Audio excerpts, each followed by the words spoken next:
নমস্কাৰ প্ৰিয় দৰ্শক, দিনটোৰ আটাইতকৈ বেছি গুৰুত্বপূৰ্ণ খবৰসমূহৰ সৈতে আপোনাক ৰাইজৰ বাতৰিলৈ স্বাগতম জনাইছোঁ। আজি অসমীয়া আঘোণ মাহৰ 16 তাৰিখ আৰু ইংৰাজী 3 ডিচেম্বৰ।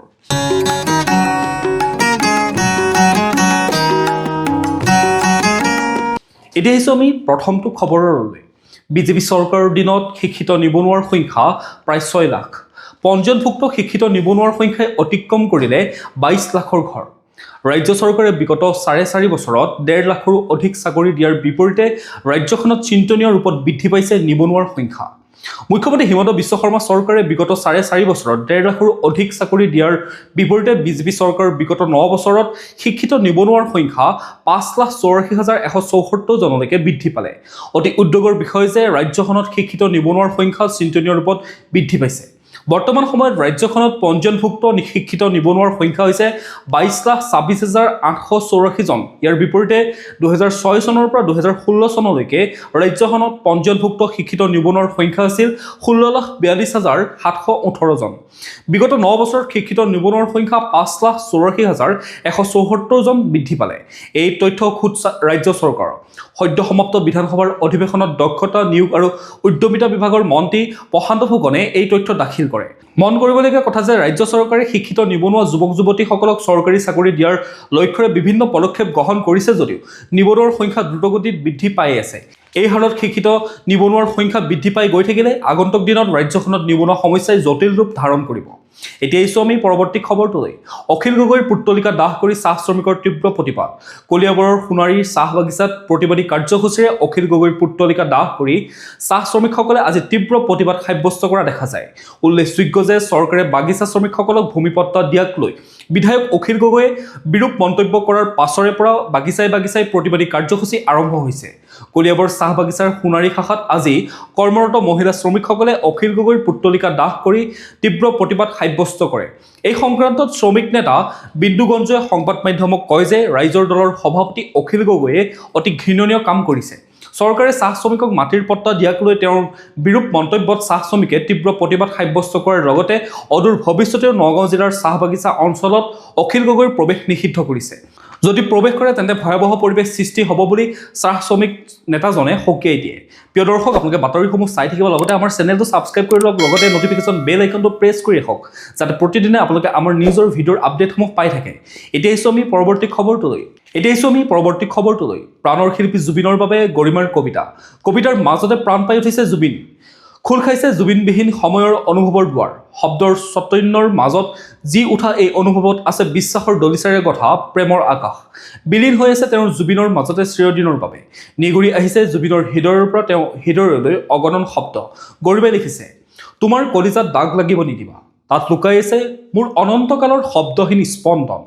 পৃথিৱীৰ প্ৰথম পুৱাৰ পৰা এতিয়ালৈ নিগৰি অহা প্ৰত্যেকটো কবিতাৰ অস্থিৰ গুঞ্জন আৰু সময়ৰ শিলে শিলে সাঁথৰ হোৱা অস্ফুট প্ৰেমৰ অনাবিল ক্ৰন্দন। এতিয়া আহিছোঁ আমি পৰৱৰ্তী খবৰটোলৈ। লক্ষ্য 2024। দিল্লীত খাৰ্গেৰ বাসগৃহত প্ৰদেশ কংগ্ৰেছৰ গুৰুত্বপূৰ্ণ বৈঠক। 2024 অসম বিধানসভা নিৰ্বাচনক লৈ কুচকাৱাজ আৰম্ভ কৰিছে কংগ্ৰেছে। নতুন দিল্লীত কংগ্ৰেছৰ ৰাষ্ট্ৰীয় সভাপতি মাল্লিকাৰ্জুন খৰ্গেৰ সৈতে তেওঁৰ বাসগৃহত অসম প্ৰদেশ কংগ্ৰেছৰ নেতৃত্বত এখন বৈঠক সম্পন্ন হৈছে। মঙলবাৰ আবেলি খাৰ্গেৰ বাসগৃহত এই বৈঠকখন অনুষ্ঠিত হয়। বৈঠকত উপস্থিত আছিল অসম প্ৰদেশ কংগ্ৰেছৰ সভাপতি গৌৰৱ গগৈ, অসম বিধানসভা বিৰোধী দলৰ দলপতি তথা নাজিৰা সমষ্টিৰ কংগ্ৰেছৰ বিধায়ক দেৱব্ৰত শইকীয়া, প্ৰাক্তন সভাপতি ভূপেন বৰা। মূলতঃ আগন্তুক অসম বিধানসভা নিৰ্বাচনৰ ৰণকৌশল প্ৰস্তুতি সন্দৰ্ভত এই বৈঠকত আলোচনা কৰা হয়। কংগ্ৰেছৰ 2 সাংসদ ক্ৰমে প্ৰদ্যুৎ বৰদলৈ আৰু ৰকিবুল হুছেইনো উপস্থিত থাকে এই বৈঠকখনত। এতিয়া আহিছোঁ আমি পৰৱৰ্তী খবৰটোলৈ। অপমৃত্যুৰ দিশে শিলঘাটৰ মৰাপাট কল, বকেয়া ধন নাপায় পাণ ত্যাগৰ চেষ্টা মৰাপাট যোগানকাৰী।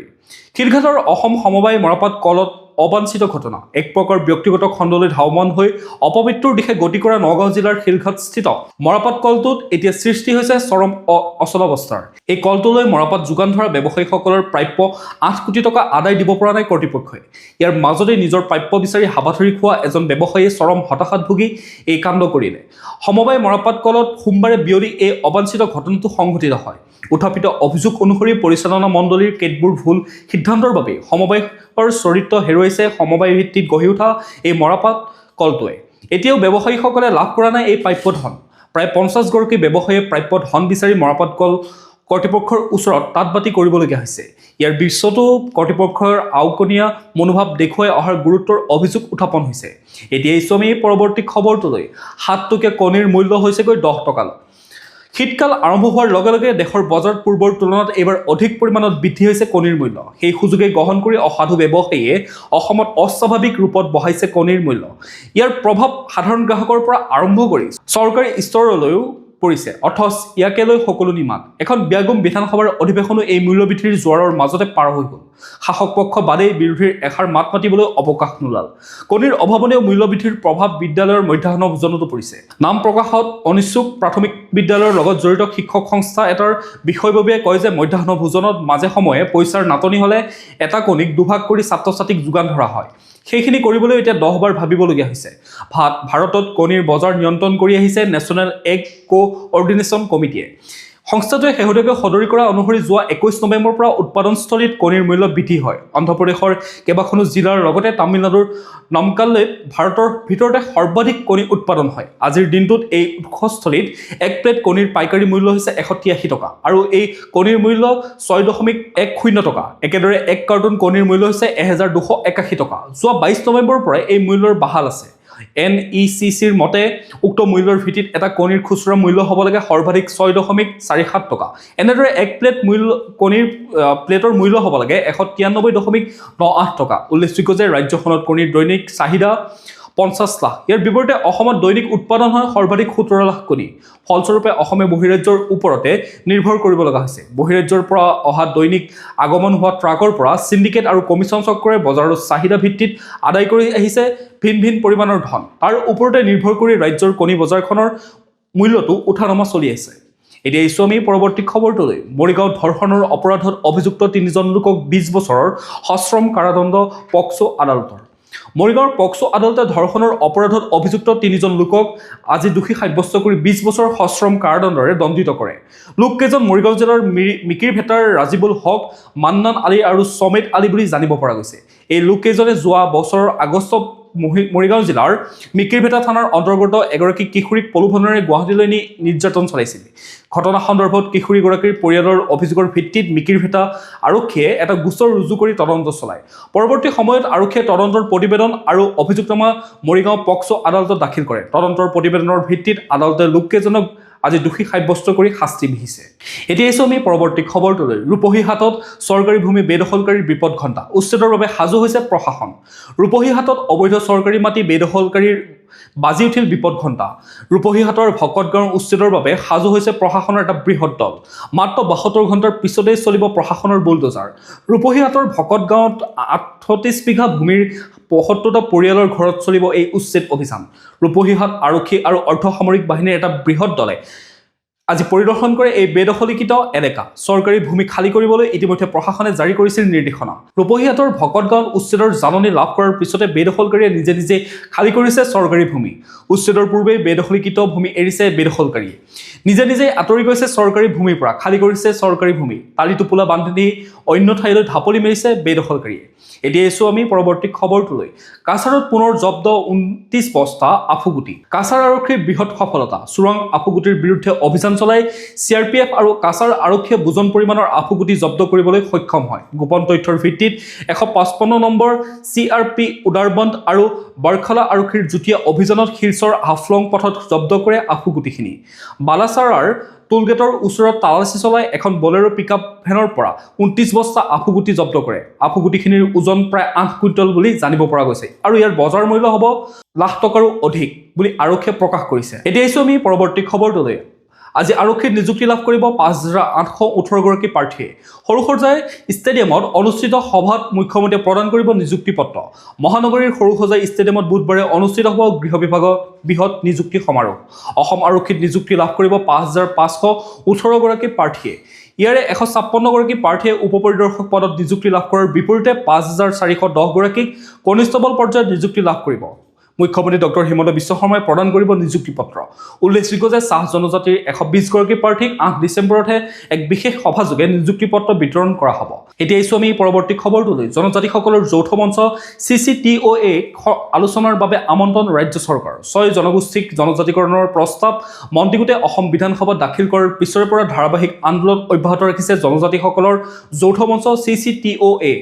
CCTOৰ যুদ্ধংদেহী স্থিতিৰ মাজতে CCTOয়ে নেতৃত্বক আলোচনাৰ বাবে আমন্ত্ৰণ কৰিছে ভৈয়াম জনজাতি পৰিক্ৰমা বিভাগৰ সচিব কংকন ভাগৱতীয়ে। CCTOৰ মুখ্য সমন্বয়ক আদিত্য খাখৰাৰীলৈ পত্ৰ প্ৰেৰণ কৰা আমন্ত্ৰণ পত্ৰত 4 ডিচেম্বৰত জনতা ভৱনত অনুষ্ঠিত হ'বলগীয়া দ্বিপাক্ষিক বৈঠকত অংশ ল'ব মন্ত্ৰীগোটৰ আহ্বায়ক ডক্টৰ ৰণোজ পেগু, সদস্যদ্বয় কেশৱ মহন্ত আৰু পীযুষ হাজৰিকায়ো উপস্থিত থাকিব। উল্লেখযোগ্য যে পত্ৰখনত উল্লেখ কৰা অনুসৰি প্ৰয়োজনত পৰৱৰ্তী সময়ত মুখ্যমন্ত্ৰী ডক্টৰ হিমন্ত বিশ্ব শৰ্মাই আলোচনাত মিলিত হ'ব CCTOৰ নেতৃত্বৰ সৈতে। এতিয়া আহিছোঁ আমি পৰৱৰ্তী খবৰটোলৈ। ডিমা হাছাও কাছাৰ সীমান্তত আৰক্ষীৰ এনকাউণ্টাৰ। আৰক্ষীৰ গুলীত নিষিদ্ধ উগ্ৰপন্থী সংগঠনৰ নেতাৰ। পাৰ্বত্য জিলা ডিমা হাছাও কাছাৰ সীমান্তত নিশা আৰক্ষীৰ এনকাউণ্টাৰ। আৰক্ষীৰ গুলীত নিহত হয় নিষিদ্ধ উগ্ৰপন্থী সংগঠন HPCD কেডাৰ। ডিমা হাছাওৰ জিনাম ভেলীত নিষিদ্ধ সংগঠনটোৰ একাংশ কেডাৰে ৰাজপথত নৈশ বাছ ৰখাই লুটপাট কৰাৰ উদ্দেশ্যেৰে বাছ চালকলৈ লক্ষ্য কৰি গুলীচালনা কৰে। সেই সময়তে আৰক্ষীৰ নিয়মীয়া টহলদাৰী দল এটা ঘটনাস্থলীত উপস্থিত হয়। আৰক্ষীক দেখি উগ্ৰপন্থী দলটোৱে গুলীবৰ্ষণ কৰে। প্ৰত্যুত্তৰত আৰক্ষীয়েও গুলীচালনা কৰাত থিতাতে নিহত হয় এজন কেডাৰ। আনসকল কেডাৰ এন্ধাৰৰ সুযোগ লৈ পলায়ন কৰিবলৈ সক্ষম হয়। নিহত HPCD কেডাৰজনৰ পৰিচয় জানিব পৰা হোৱা নাই এতিয়ালৈকে। নিশাই ঘটনাস্থলীত অধিক আৰক্ষী উপস্থিত হৈ উগ্ৰপন্থীৰ সন্ধানত আৰম্ভ কৰিছে অভিযান। এতিয়া আহিছোঁ আমি পৰৱৰ্তী খবৰটোলৈ। 20 লাখ পৰিয়ালে 300 টকাত লাভ কৰিব ৰন্ধন গেছৰ চিলিণ্ডাৰ। সামাজিক মাধ্যম যোগে জনালে মুখ্যমন্ত্ৰীয়ে। সামাজিক মাধ্যমত মুখ্যমন্ত্ৰীজনে লিখিছে যে সুলভ মূল্যত চাউল, মচুৰ দাইল, চেনি, নিমখ বিতৰণৰ পাছত এইবাৰ আমি প্ৰতিগৰাকী যোগ্য বিবেচিত প্ৰতিটো ৰন্ধন গেছৰ চিলিণ্ডাৰত 250 টকাৰ অতিৰিক্ত ৰেহাই দিবলৈ আগবাঢ়িছোঁ। মুখ্যমন্ত্ৰীৰ সুলভ ইন্ধন আঁচনিয়ে ৰাজ্যৰ 20 লাখ পৰিয়াললৈ স্বস্তি আৰু আনন্দ কঢ়িয়াই আনিব বুলি আমি আশাবাদী। এইদৰে সামাজিক মাধ্যমত লিখিলে মুখ্যমন্ত্ৰীজনে। এতিয়া জানি লওঁ হওক আজিৰ দিনটোৰ বতৰৰ বতৰা। ভাৰতীয় বতৰ বিজ্ঞান কেন্দ্ৰৰ তথ্য মতে 3 ডিচেম্বৰ 2025 বুধবাৰৰ দিনটো অসমৰ আকাশ আংশিকভাৱে ডাৱৰীয়া হৈ থকাৰ সম্ভাৱনা আছে।